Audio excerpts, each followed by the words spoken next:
order to invite more positive, you have to keep at the practice of gratitude. It's not your first aid kit right now, but it's a constant muscle that we're building. It's constant.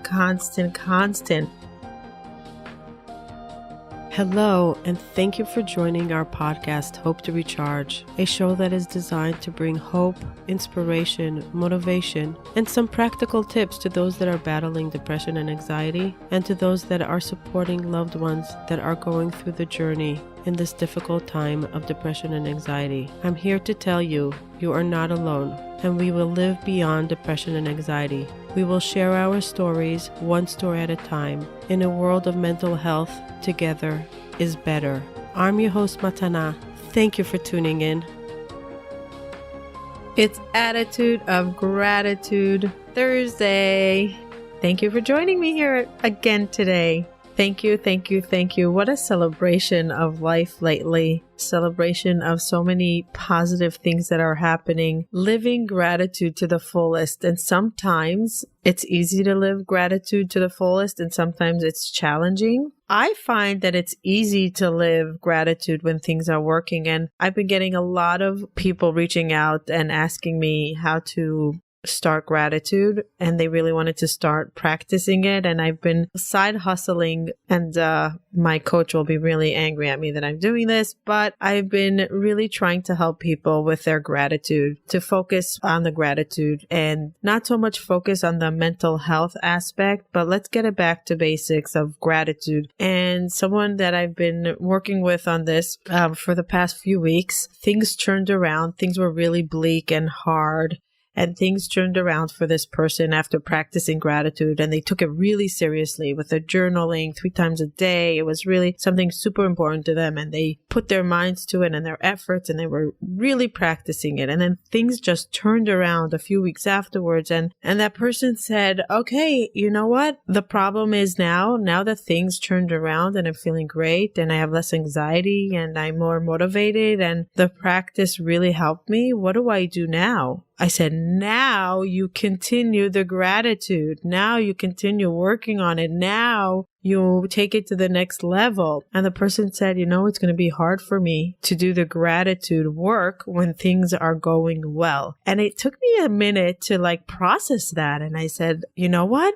I hear that. Sometimes it's hard for us to actually be in a process of something that is building towards a big thing when we don't really need to see the results right now. So this person was practicing gratitude in order to shift their anxiety and to try to be more focused and accomplish things that they're working on and work on relationships. And when it turned around, it was hard for them to hold on to the practice because they achieved where they wanted to be. And it was such a lesson for me because for me, it works differently, that for me, gratitude is easier when things are going well. It just becomes part of whatever I'm noticing. Everything is just more present. I'm more present in every moment, and I'm feeling it, and I literally feel it in my bloodstream. I can sometimes get goosebumps when I can have a moment of gratitude, and it doesn't have to be a huge moment of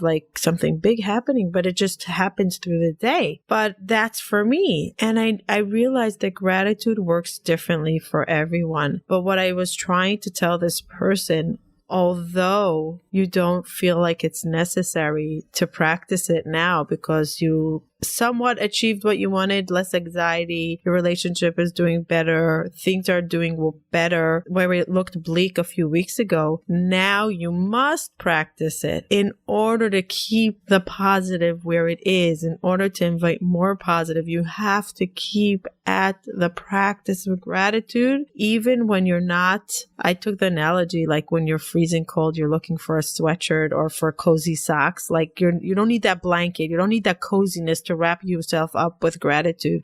So when you're bleak, you wrap yourself up with gratitude in order to try to elevate that energy, to warm your soul up like a coziness. So you don't need it. It's not your first aid kit right now, but it's a constant muscle that we're building. It's constant. And when you forget about it, like when it's not something that you need to put your mind to it, that's when you should put your alarm on your phone or whatever to remind yourself to practice the gratitude, because it's so easy to slip back down to where we were before and to go back to what we wanted to get out of. I'd like to take this opportunity to pause for a second and give a big thank you to our sponsor, BetterHelp.com. Have you been thinking of getting therapy for a while, but you live in a place that doesn't have therapists that meets your need? Or are they too expensive for what you can afford and you really want to get help and therapy? Or do you travel a lot and you can't access the therapist when you travel? Or do you come home from work and it's too late to go to an office for therapy? Well, BetterHelp.com is an online platform for therapy. You can access thousands of therapists and choose from the therapist that meets your need. Go to BetterHelp.com/hope to recharge. That's BetterHelp, HELP.com/hope to recharge to receive your 10% off on your first month. Take charge of your wellness. Go try them out. They really try hard to match you up with a specific therapist that will meet your need. Don't wait to get help. Go now, betterhelp.com/hope to recharge. You can access them from your phone, your tablet, your computer. You can be in your bed and you can receive your therapy you need. Don't wait longer. And by practicing it, first of all, it keeps us elevated for longer. Yes, hard times will come around, but we will have that practice in our toolkit that will be able to lift us up faster, and it won't keep us down in the dumps for so long. And things will evolve and we'll start noticing our transformation is going to work faster. So I thought it was a very interesting insight that gratitude works differently for everyone. And it doesn't mean that because it's easy for me to practice gratitude when things are great, that it's easy for everybody else. And it was yet another insight for me that I'm learning from you guys, from people that are sharing their journey with me. So in a way, this person thought that I was helping them by practicing the gratitude with them and coaching with them how it works and trying to think with them the process of gratitude and finding things to be grateful for when we're not feeling the gratitude and jump-starting it. And we spoke about how to jump-start it in previous episodes. But this person taught me that there's a process of gratitude for everyone, and we need to know what works for us, and we need to know what doesn't work for us with gratitude, what's hard for us, and to adapt to that. So what this person said they're going to do, they're going to make a reminder. They're going to make a reminder for themselves because they don't want to go back to where they were. And it's not easy for them to do now. It's not easy for them to practice now. They're going to make a reminder that 3 times a day they have to focus on gratitude.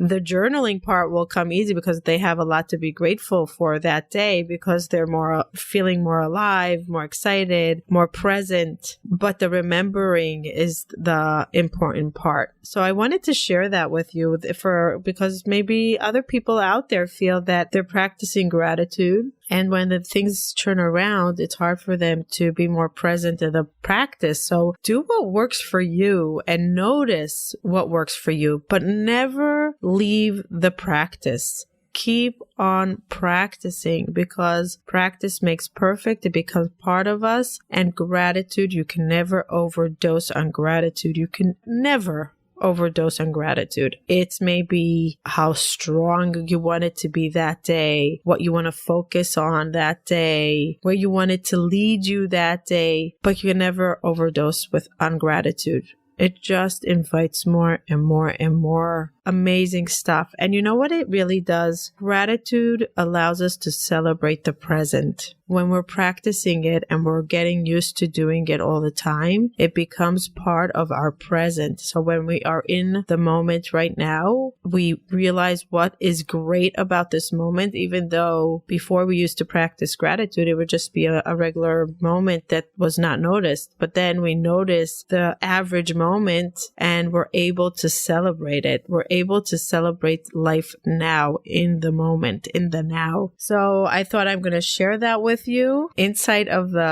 gratitude with my gratitude work. I am starting again to do the Creating Miracles in 40 Days. It's the practice of gratitude with things that we are hurting from or suffering from or in pain from, things that we're uncomfortable with. I'm going to restart that practice. It's very interesting what's happening as I'm going along. I did it before and then I stopped it because it was too hard for me to practice. It was too hard for me to focus on negative things because that's what this gratitude work is. It's focusing on what's hurt and painful and saying I'm grateful for it, even though we don't feel grateful for it. I had an episode about it, about the book, but I think I'm ready now to do this. I'm ready to take it on. I'm ready to practice the gratitude that is painful and uncomfortable, and I want to see the shift. I'm going to share the shift with you. I'm going to share what comes up with for me because I'm really excited to create my miracles with gratitude, using gratitude to create my miracles and to see where it's going to evolve. Part of